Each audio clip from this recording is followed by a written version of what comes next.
Amended hate crimes bill. Genova's executive managing partner Larry Gigerich is here. He testified on why the bill is key for economic development. He'll give his thoughts on that and other key business bills. Plus, marketing tech firm and Salesforce partner Lev says it was a, quote, no-brainer to move its headquarters from Arizona to Indiana. CEO Michael Burton is here to talk growth, jobs, new space, and talent. And Indiana continues to lose out on TV, film, and media production. Some suggest to the tune of $80 million. Indianapolis Film Commissioner Teresa Sabatine and Hoosiers and Rudy director Angelo Pizzo are here to talk about a new rebate bill. Details on those stories and much more ahead on this edition of Inside Indiana Business. Stand by for top of show with music full.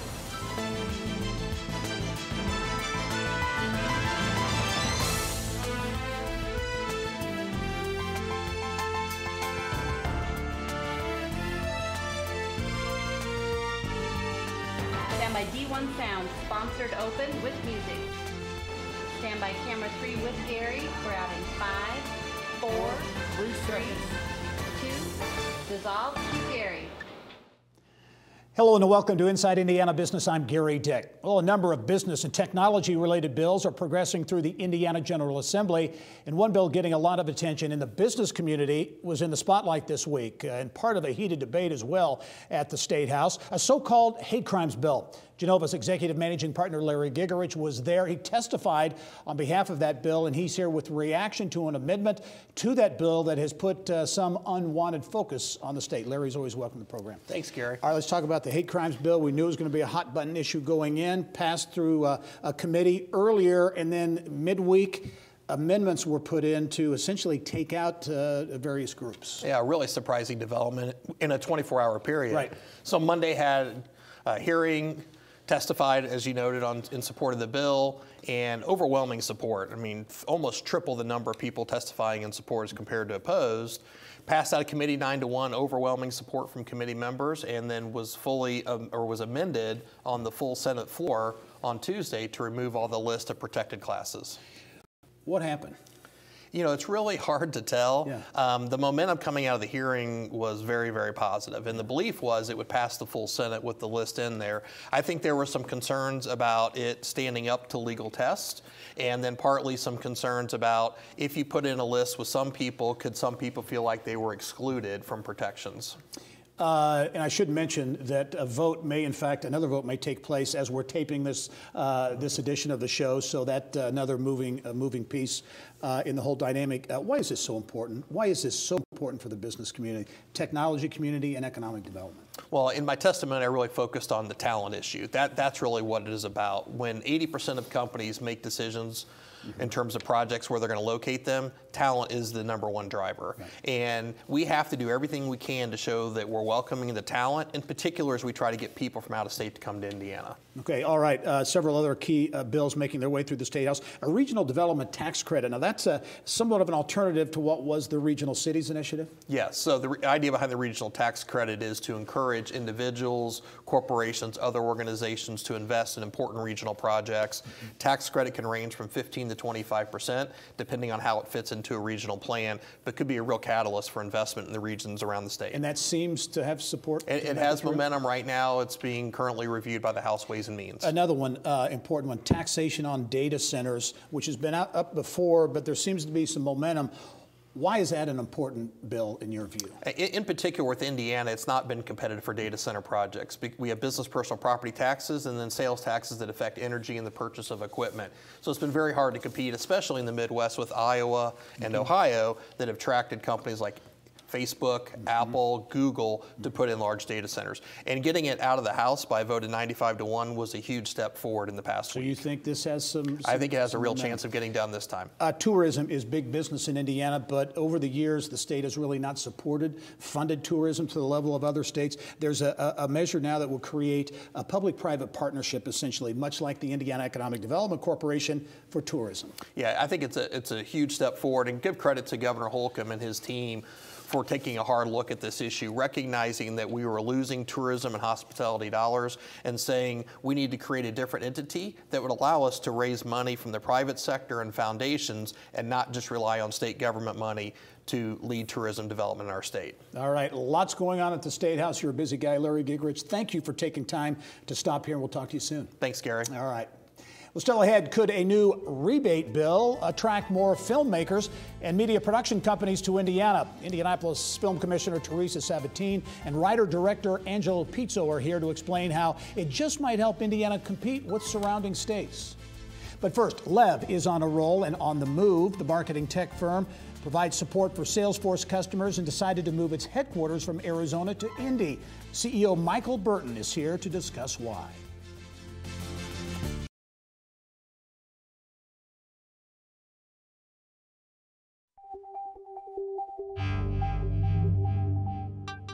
It's time now to go inside innovation, brought to you by DMI, mobilizing enterprises for the connected world. Well, marketing tech consulting firm Lev calls it an easy decision to relocate its headquarters to Indianapolis. The company currently is based in Arizona, plans to hire 70 employees this year, part of a previously announced effort to create up to 175 jobs by 2021. CEO Michael Burton is here with more on the move. And Michael, welcome to the program. Thank you so much. And congratulations. First of all, before we get into the nuts and bolts of the move, the model, the Lev model, what it's all about. So our focus is we're a team of consultants that focus on marketing tech. We're working with some of the largest brands in the world, helping their CMOs best figure out how to leverage Salesforce to have like actual meaningful and measured results. And you talk about Salesforce, you're a real partner with Salesforce. That one of the attractors for you to come to Indianapolis. Yeah, it's an important part as we're so connected into that ecosystem, being able to look right across the street, invite people over, as we're working really closely together, was an important decision for us. I remember having the story on the show 3 years ago when Lev established a location here in Indianapolis. That has grown now with the decision to locate the headquarters operation here. What were the factors really driving the move? So when we look at it, we've got about 120 people total, 70 here in Indianapolis. The big factors that are behind this are just the talent pool. Looking at people that have marketing tech experience is really important to us, and just great university programs, IU School of Informatics, being plugged into TechPoint, or a fellowship program, this great pool of talent, and also the experienced marketing tech people connected to Salesforce as well.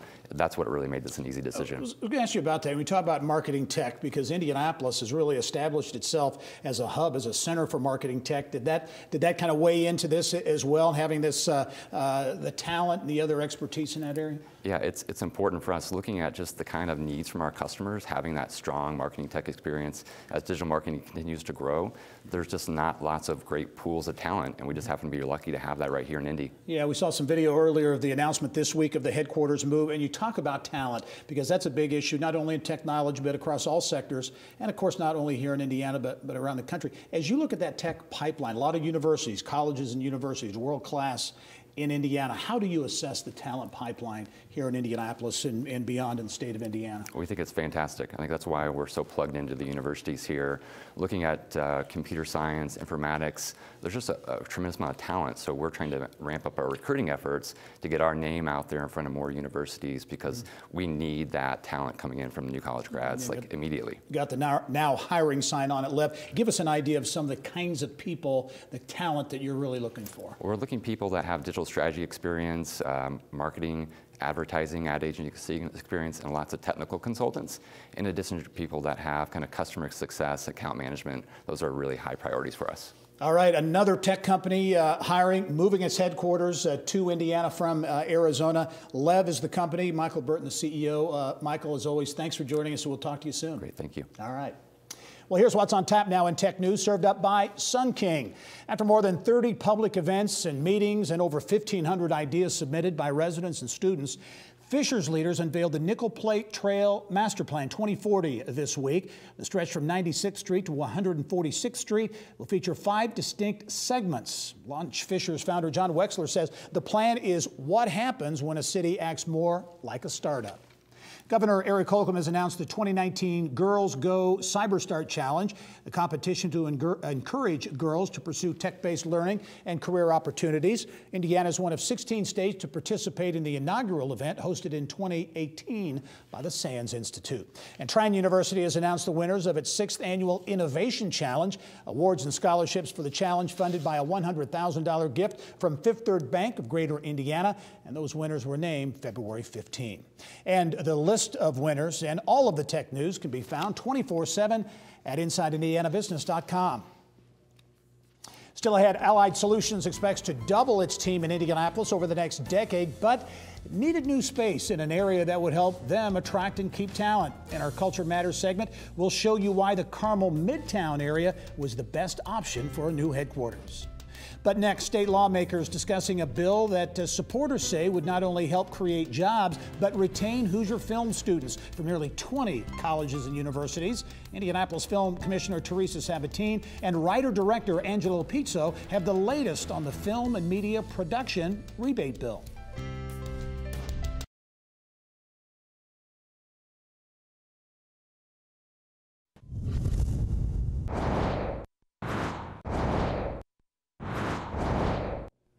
Here's what's making news now around Indiana, brought to you by your Indiana Pacers. Well, the Knox County Council is considering major tax abatement for Terre Haute-based Sunrise Coal Company. The Vincennes Sun commercial reporting the company plans to invest $60 million to expand its Oaktown operations and add up to 60 jobs.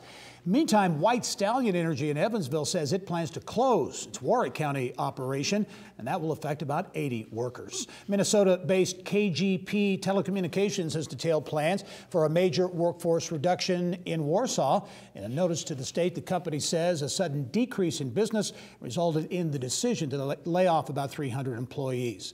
The new appropriations bill signed by President Donald Trump includes a major designation for Indiana's top tourist destination. The bill includes a provision that officially turns the Indiana Dunes National Lakeshore into the state's first national park. And the Indiana Chamber of Commerce has released its list of the best places to work in Indiana. This year's list features 125 companies throughout the state, including more than 40 that were not on the list last year. Well, a bill is in the works that would bring more movie, TV, and video production to Indiana. Proponents of the film and media production rebate legislation stress it is a jobs and economic development bill, saying they are tired of losing out to surrounding states. Now get this, supporters believe Indiana has lost out on at least $80 million in film and media business since 2016. And most recently, the Netflix $50 million Madam Walker TV series. For more, let's talk now with Indianapolis Film Commissioner Teresa Sabatine and the American screenwriter, producer, and director, Angelo Pizzo. And welcome to the program. Hi. I'll start with you. First, Teresa, in terms of this bill, it's a rebate. It's a different path, a different ask of the legislature. Give us in a nutshell what you're asking in terms of the incentive. Yes, so a rebate versus a tax credit means that the production has to spend the money before they receive the percentage back. And so what we're looking at is a 20% rebate on in-state spend in the state, and then a 30% workforce rebate. So that means that if you hire locally in Indiana, you get 30% on that workforce spend. The bill has received a hearing, not a vote yet, but what's been the reaction from legislators? We're pretty excited actually about what we're feeling over there. We've had some exceptionally robust conversations. We're getting really great questions. We feel like we've been able to educate over the 2 years that we've been trying to get this done, and that the Senate fiscal leaders are kind of next on our list, and we'll be visiting them soon. Yeah, Angelo, well known in the movie business and among many movies, Hoosiers and Rudy. And we were talking in the social media lounge. You said today if you had to do Rudy and Hoosiers, you wouldn't be able to do it.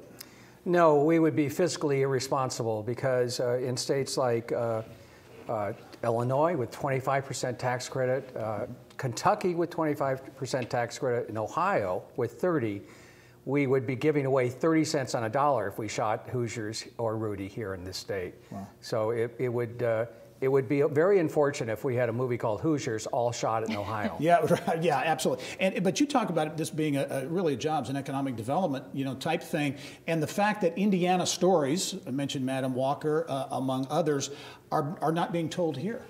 That's right.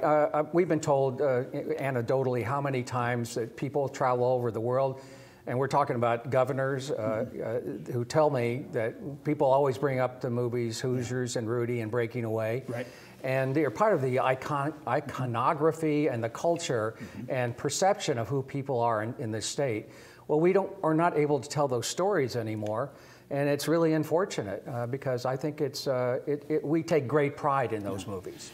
What could this mean from an economic development standpoint? I mean, just generally speaking, especially as I look at it in some rural areas of the state as well, many of them that need help, that could potentially benefit, I assume. Yeah, so you're looking at business that we could be recruiting from Illinois right over the border. So northern Indiana would be, you know, southern Indiana is beautiful on its own if we're looking at French Lick, right? There's great opportunity there. We already get requests for filming there. But when you look at the economics of it, and Tennessee's a great example because they're a rebate program, that's $91 million into their small businesses over a few years of just having this infrastructure in place. So Nashville, they saw $480 million in tourism spending associated with their bill and what they were doing with programming. So these aren't small numbers, and we really want the Indiana stories out there. And Angela, we should point out too, we think of movies and film, but digital media content is so pervasive now and so much larger than it was obviously just a few years ago. Right, there are over 500 television series on the air, streaming or direct. Netflix and Amazon spend twice as much as the studios combined. There are $300 billion worth of content spend in this country alone that we're not getting any of. And I'll point out that there are states like Georgia, which started off with a 20% tax credit, and the economic impact was so great, they kept on raising it, and now they're up to 30.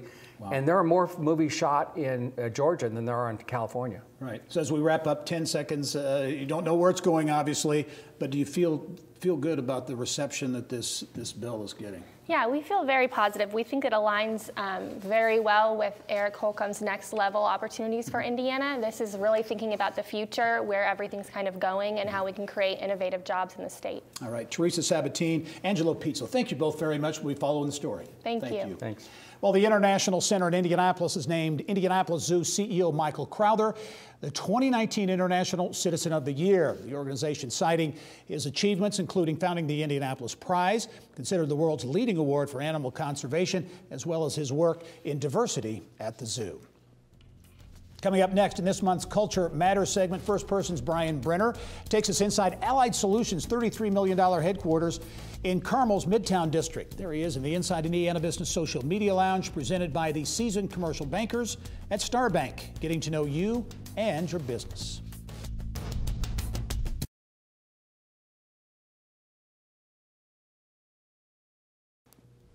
Well, a few years ago, Allied Solutions was essentially out of space, needed a new place to set up shop.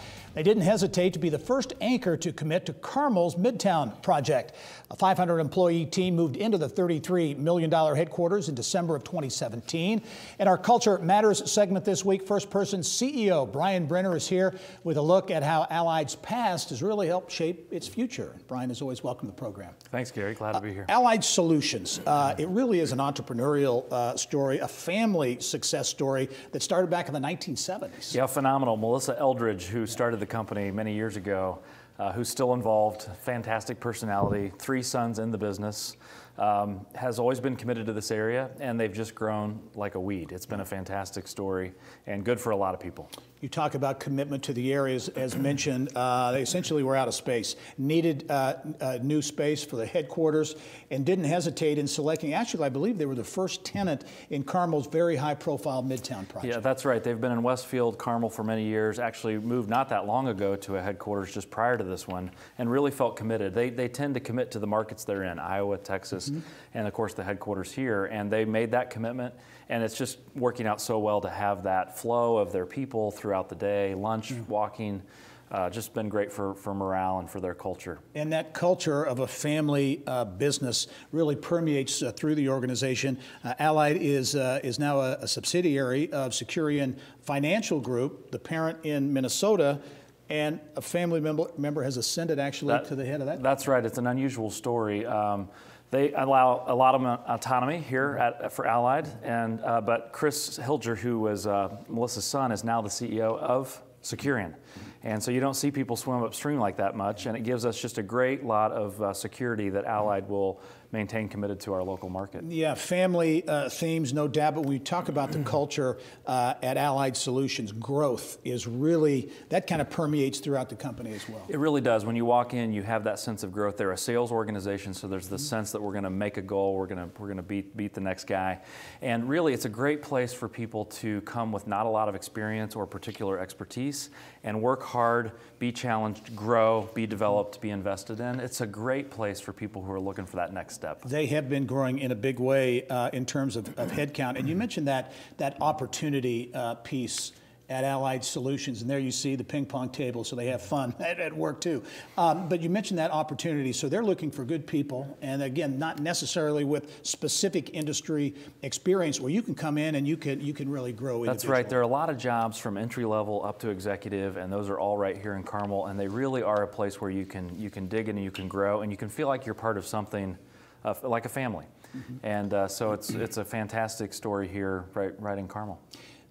Based here, operations throughout the country, family growth, entrepreneurial too. They really, their roots are entrepreneurial, and they've tried to continue that. In the same way, it's unusual that Chris moved to the CEO of Securing. It's unusual that they've maintained such entrepreneurial spirit as they've become larger. Kind of a little bit the best of both worlds, more corporate type benefits, amenities, but this feeling that we can make it work for ourselves. All right. Allied Solutions is the company in Carmel, brand new, beautiful headquarters in the Midtown District. Brian Brenner from First Person, as always, great perspective. Thanks for joining us. Thank you. All right. Well, as we wrap up this week, a reminder to subscribe to the Inside Indiana Business Television podcast. It is a condensed version of the show, perfect for the ride to work, the airport, or perhaps that grind on the treadmill. The IIB podcast is free. Just search for Inside Indiana Business at your podcast page, or follow the links on our social media pages and website. Coming up, the National Institutes of Health awarded a record nearly $150 million to researchers at the IU School of Medicine last year. In the business of health, learn how that money is fueling the school's cutting-edge research and innovation in medical treatment and patient care. Stay with us.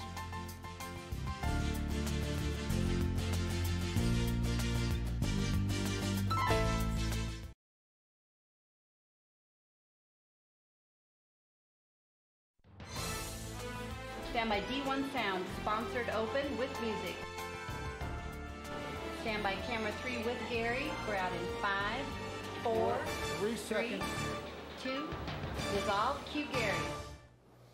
Well, the Indiana University School of Medicine has set a new funding record. Leaders say it's evidence that Indiana is home to one of the best medical research schools in the country. Business of Health reporter Kylie Valletta has more. Kylie. Thank you very much, Gary. The National Institutes of Health awarded the IU School of Medicine nearly $150 million in research funding in federal fiscal year 2018.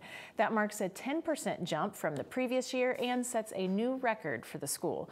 IU School of Medicine Executive Associate Dean for Research Affairs, Dr. Anantha Shaker, joins me now to give us some perspective about what this ultimately means for Hoosier patients. Thanks for being here. Thank you. Thank you for having me. Well, first of all, congratulations to the school for setting a new record. 10% increase compared to 2017, but you say even more impressive is if you look at just 5 years ago. Yes. Yeah, no, it's been wonderful growth for us. 5 years ago, we were ranked 39th, and we were somewhere in the 100 million range. And now in 5 years, we've grown 50%, and we're ranked 33rd in the country of the 140 medical schools that are here. It's an impressive, impressive climb in a short amount of time.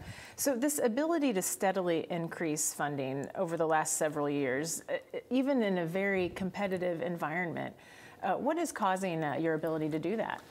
Well, I think, it's a combination of several great factors here. First of all, we do have very talented research faculty at the School of Medicine, and we are a very collaborative environment. So we have wonderful collaborations across the university, with Purdue, as well as other, research institutions here. I think the second thing is we have built a lot of infrastructure, wonderful infrastructure in terms of ability to help scientists do great research and get great funding. And what, this funding, how does it ultimately connect to Hoosier patients, bedside? Yeah. Yeah, obviously, when we do cutting-edge research, we're also bringing cutting-edge treatments and diagnoses for patients. So for the first benefit, I think, is that we actually provide the best care and really cutting-edge care to people in Indiana. And I think in addition to that, it also brings a lot of new talent and new sort of approaches to improve the health of the communities. And of course, all of this funding also helps jobs and other kinds of positive things in the community as well. So speaking of jobs, funding, how does it connect to the private sector? What does this mean for Indiana's business landscape? Yeah. I think it benefits business landscape tremendously when you have a highly funded research institution. It brings new scientific talent to the community, which businesses benefit from. It also creates new intellectual property and products that help local businesses, startup companies that come out of these discoveries. All of those help businesses as well. And I think importantly, it also helps the communities, makes them healthier communities that attracts more businesses to this city. And Hoosiers play a role in this. All In for Health. Really, how do patients help promote that? And tell us a little bit about that new effort, what it is. I think what we're trying to do is engage real people, the Hoosiers, in actually telling us what's important for them and how we can do research better with them as partners. Because most clinical research requires insights not just from physicians and scientists, but also from patients and families. So we understand disease better, we understand problems better by engaging people. So All In for Health is one of those efforts, is that it's a platform for people to sign up and be partners in research with us. And online, something you can log on to. Yeah. It's online, it's confidential, and it's voluntary, and we send out a lot of information, and they can participate. They can tell us some of the areas that they're interested in research for us to do as well. And we have just very few seconds left, but you also founded the Indiana Clinical and Translational Sciences Institute. Yes. What role does that play in this? That's a very important infrastructure institute, and it provides like the support structure for putting together multidisciplinary research programs. Always multidisciplinary is always important. Collaboration. Yes, that's what is the true secret for success these days. Well, Dr. Shaker, thank you so much for being here, and good luck raising even more funding next year. Thank you. We hope to do that. Gary, back to you.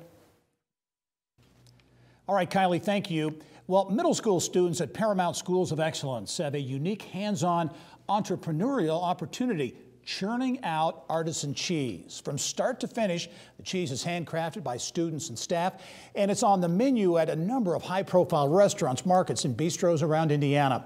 In our Eye on Education segment this week, Paramount Schools of Excellence Executive Director Tommy Reddix and Farm Director Chris Larson are here to explain how the farm is an integral part of its STEM curriculum. And gentlemen, welcome to the program. Thank you, Gary. I think this is a really cool story.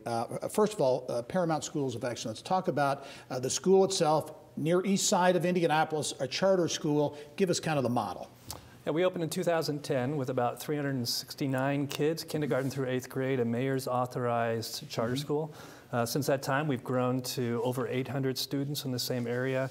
We serve the Brookside community, basically around 16th and Rural, and really like to offer an authentic, hard-working, let's get everything done in one building and be productive members of society kind of model. Yeah, well, you talk about your performance, 2018 Blue Ribbon School, an Indiana A and 4-star school. Again, 900 plus students, 88% are from households that are at or below the federal poverty line.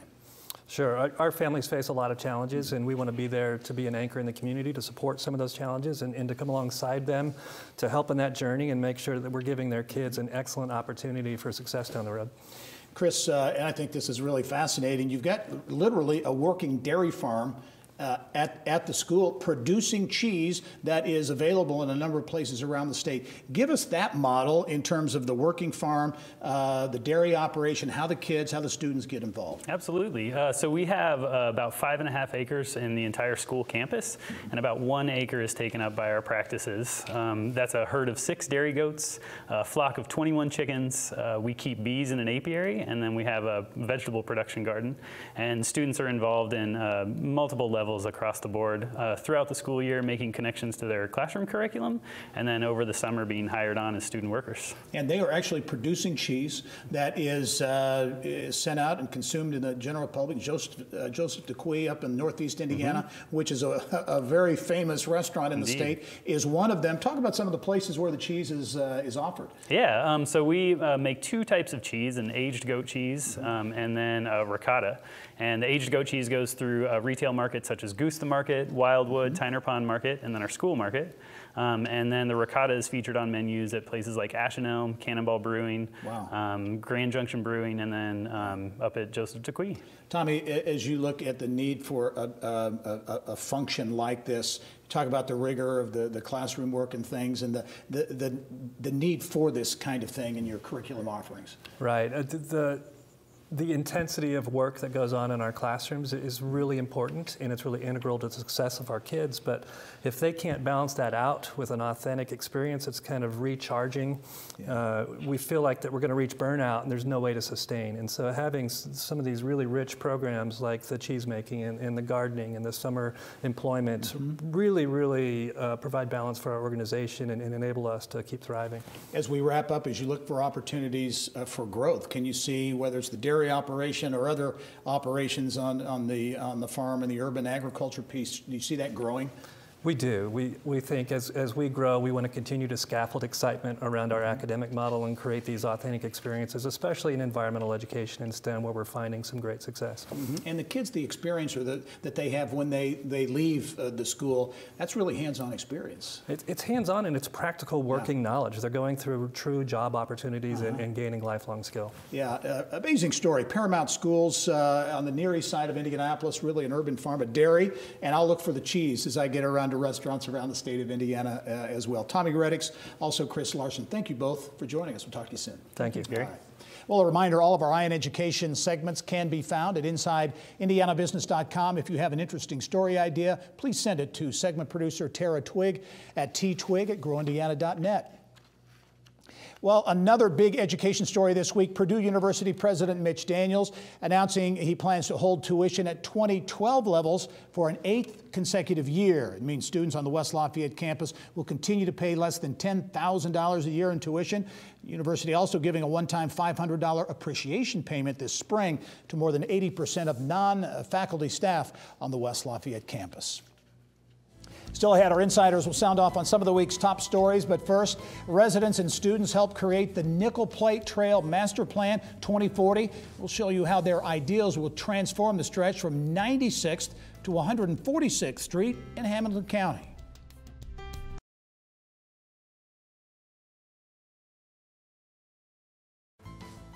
Well, the city of Fishers unveiled its Nickel Plate Trail Master Plan this week, 2040. The 21-year vision for the Rail to Trail project will be implemented in phases through 2040. Our Mary Rachel Redmond joins us now in studio with more. Mary Rachel. Well, Gary, city officials tell me this truly has been a community-led effort. After more than 30 public events and meetings and over 1,500 ideas submitted by residents and students, the Nickel Plate Trail Master Plan was born in partnership with consultants EX2 and Seattle-based architecture firm NBBJ. The trail itself will stretch from 96th Street to 146th Street in Hamilton County and feature the following 5 segments: the Makerspace and Innovation Zone, Nature Park Zone, Downtown Active Core Zone, the Wellness Zone, and the Park and Education Zone. The planning process included input and ideas from more than 200 students, ranging from elementary all the way up to high school. Organizers say almost every idea from students at New Britain Elementary, Harrison Parkway Elementary, and Fishers High School found its way into the plan. Some of the trail features include LED paving, a drone zone, pavement warming markers, public art, and large hammock areas. Fishers Mayor Scott Fadness weighs in on the process and potential for the Nickel Plate Trail moving forward. This vision that our residents have been working so hard on. We've had a committee of dozens of residents, along with hundreds of kids actually participating, bringing their ideas about how to make this asset uniquely a Fishers story. And I think the vision is spot on, and I can't wait to share it with the residents. And this is probably the part that I've been most impressed about the community and the people that are engaged. We've gone out to students in schools and elementary kids. We're coming up with projects and ideas for what they want to see. And when you think about it, they're the ones going to be using the trail. And so it's been super fun. We've been all over events and try to go different places so we hear different voices, and gotten over probably 1,500 ideas of what the residents here actually want to see. And we said, we want you to be big, we want you to be bold, but we want you to be original too. Think beyond just what a trail could be and what you think of. In all honesty, it's going to be one of the most unique pedestrian experiences anywhere in the country. Not only can a resident go there just for the usual, going for a jog, going for a bike ride, but it truly will be a destination as we roll out the plan. Construction on Phase 1 is slated to begin this fall. The first phase will focus on downtown Fishers from 106th to 126th Street and include a pedestrian tunnel under 116th Street. I'm told the long-range goal of the project is to collaborate with other municipal partners in an effort to eventually connect the Nickel Plate Trail to Noblesville and Indianapolis, potentially creating a 40-mile loop throughout central Indiana. And really a unique piece of this looks like it's the student participation, really hands-on in crafting it. It was amazing. These kids put together projects. I mean, kids from 7 years old, you know, as old as 17, and they had projects that they're going to see put into place, and they're going to be able to use that knowledge and have fun. And their kids will use it as well. Yes. Thanks very much, Mary Rachel. Well, meanwhile, the city of Fort Wayne looking actually for a new developer for a site next to the nearly completed Promenade Park there. The city says Minnesota-based Continental Property Group is not able to meet the conditions of a previously approved economic development agreement for a $62 million mixed-use riverfront development. Coming up, our insiders are getting warmed up to sound off on the latest with a hate crimes bill. The Indiana Chamber unveils its best places to work list and a lot more. There they are in the Inside Indiana Business Social Media Lounge presented by the seasoned commercial bankers at Star Bank, getting to know you and your business.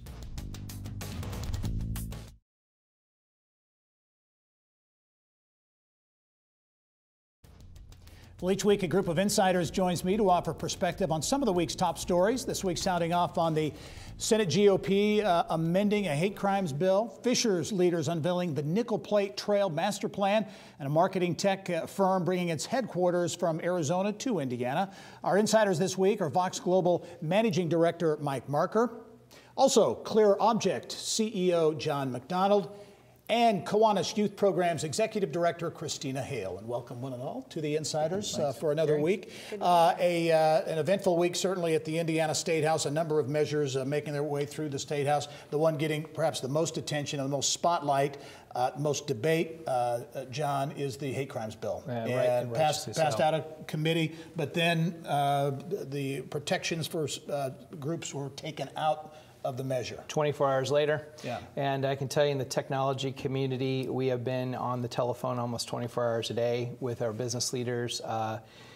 We're standing with the governor. He said this does not get us off the list of states that do not have hate crimes or bias crimes laws, and he's exactly right, and that's exactly where we stand. You know, the business community in general, tech community in particular, has been very vocal about why this is necessary to have this hate crimes bill go through. Explain again to folks who may not understand why it's so important in your view. Capital and talent fuel the technology industry, and the technology industry is every industry. It needs to be every industry, and you need to see it that way because our manufacturing companies need to survive by teching up their products. And if we can't compete for talent because people don't want to live here or move here or work here because of backward policies like this, we will have no future in our technology industry and no future in our business here in Indiana. It's just that simple. That's exactly right. And let's take that to 30,000 feet. It's not just the tech community, it's all of the business community. I work for a global headquarters. It's over 100 years old. We're in 70 countries. And I'll tell you, we hear from our members everywhere about Indiana. Is it even safe for me to travel there? Because our reputation precedes us, and we need to let people know. We have to have everyone know that Indiana truly is about Hoosier hospitality and caring about all people, and it's time to walk that talk. Some have hearkened back to the RFRA controversy of just a couple of years ago, that might in fact re-emerge. Now, we should say, as we're taping the show, there is a vote likely taking place. Don't know how that's yet exactly going to turn out, but is there that risk that the unwanted spotlight from outside of the national spotlight will shine on Indiana? Absolutely, we saw that. We saw in every newspaper all around the world how many people questioned us and questioned Indiana and our very values as citizens of this state. And I really appreciate our governor taking this leadership to say, this isn't right, not on my watch, and there's still time. So I hope that our legislators step up and do the right thing. I think the unfortunate reality is hate crimes are on the rise, and the number of hate groups are on the rise as well. And that's why Hoosiers have overwhelmingly said that they are supportive of hate crimes legislation that is comprehensive in nature. That's why Governor Holcomb has said it matters. It's why the business community has spoken out. There is overwhelming support for this. And what the Senate did this past week is an embarrassment and a disappointment. It comes over to the House now, and the pressure is on Speaker Bosma and the House to make this right. The tech community, the business leaders, but not our legislators. And that needs to be said and heard. That's a miss. And we don't know, but what happens here if this is done? The governor's been very vocal, very supportive. Yeah. Where does this? To the House, right? Opportunity now. Yeah. Everybody says we have the last half of the session to go. That's true, right? We're even more emboldened to help that group of legislators understand the big miss here. And I think part of what happened here in this first half of the session was people wanted to avoid RFRA 2.0. They wanted to avoid a national spotlight here on us being on the wrong side of history potentially again. And so the hope was that the right thing would be done in the Senate. It wasn't. And so now it's on the House and the pressure's on them, and we're going to see likely a lot more national attention on this. And hopefully the right thing can get done. Yeah, we'll obviously be keeping an eye on that story. Very quickly, John, another tech issue is this data center taxation bill that's going through that seems to be gaining some momentum. Right. We triple tax data centers for infrastructure purchases, for property taxes, and for the utilities to run them. And the argument in the past has been, well, these don't create many jobs, but these tend to be the first things that companies like Google and Apple put in before they bring in the call centers, before they bring in the sales centers and sales support centers. So we're just completely nixed from the list before we even get a shot at these things. And this is where all the data goes in the IoT economy, and we got to be there. All right, shifting gears now to development, redevelopment, economic development in communities around the state. Christina Fisher's unveiled their master plan, 2040. Got students, young kids really engaged in this. A very ambitious plan creating 5 distinct districts throughout the area. Yeah, and it really harkens back to our earlier conversation as well about talent. This is about talent attraction and really finally being strategic as we grow communities of tomorrow. That's where people are going to want to live, play, spend their time. And we know that populations now are very transient. They go where they want to live, not necessarily where their jobs are. And we also know there are metrics out there that can tell us that people choose to live and then grow a career around that. And this is really capitalizing on some good thinking that will really lift up Central Indiana. Yeah, and Mike, projects like this aren't just good things, important things to do, again, for that talent attraction piece. Absolutely, and one of the things I'm excited about there is the Rail to Trail initiative, the momentum behind that.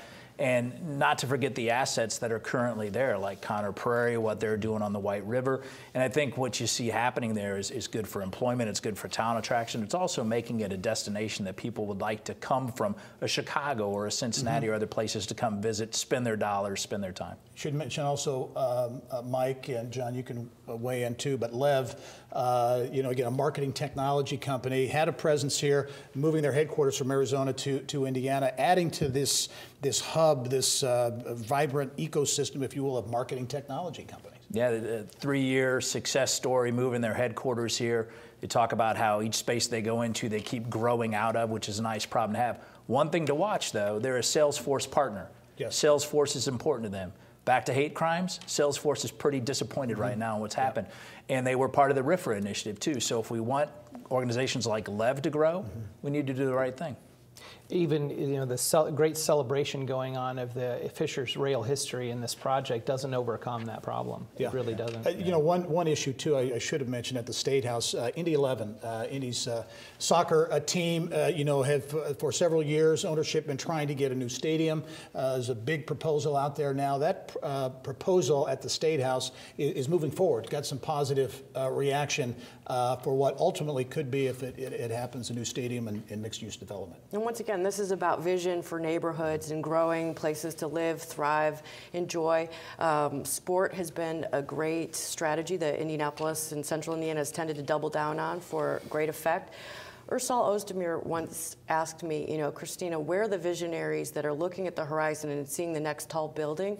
I think he's seeing the next community being built around something like the Indy 11 Stadium. Interesting. Christina, you're a Boilermaker, right? I am. Purdue, Mitch Daniels, again, a lot of schools have taken on this affordability issue, but I think Purdue, in a lot of ways, and Mitch Daniels has taken a leadership role, announced this week for the 8th straight year, I think they're going to keep tuition frozen at 2012 levels. It's fantastic. I really appreciate President Daniels really looking at a student perspective. It's not about keeping tuition affordable. It's providing value for the dollars that you do spend. You get an amazing, globally renowned degree for a decent investment. Yep. Mike, speaking of Purdue, a climate report came out, an annual report from Purdue University this week that essentially said, with global changes, global warming, whatever you want to call it, businesses stand because of cooling costs that are going to be out there and on the rise and in demand. Indiana businesses stand to be footing a much bigger bill. Yeah, I think the findings from Purdue said up to $100 million annually that businesses might see by the mid-century.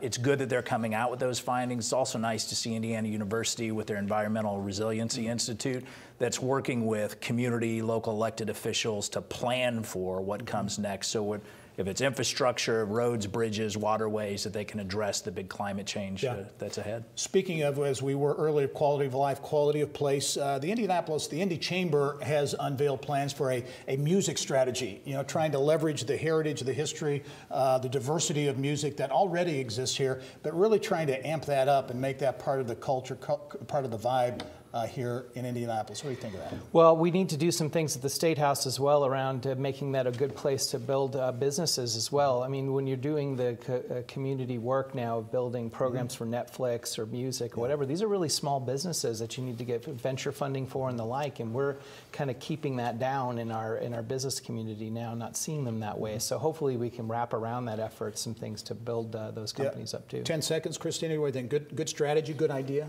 A very good idea. I'd also like to emphasize Film Indy is pushing forward tax credits for the creative industry. That's right. And that really goes hand in hand with that as well. All right, Christina Hale, Mike Marker, John McDonald, thank you one and all for another great edition of The Insiders, and we'll be right back after this.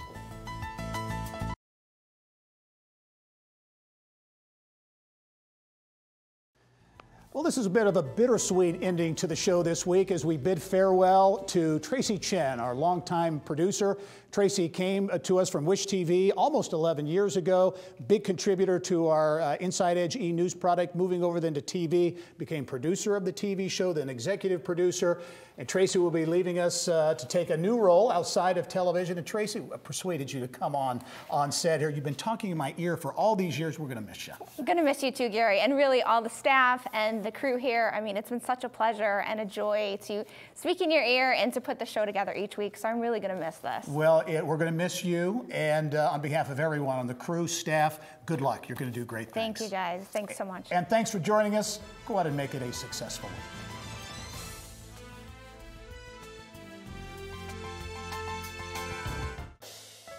Inside Indiana Business with Gary Dick is a production of Grow Indiana Media Ventures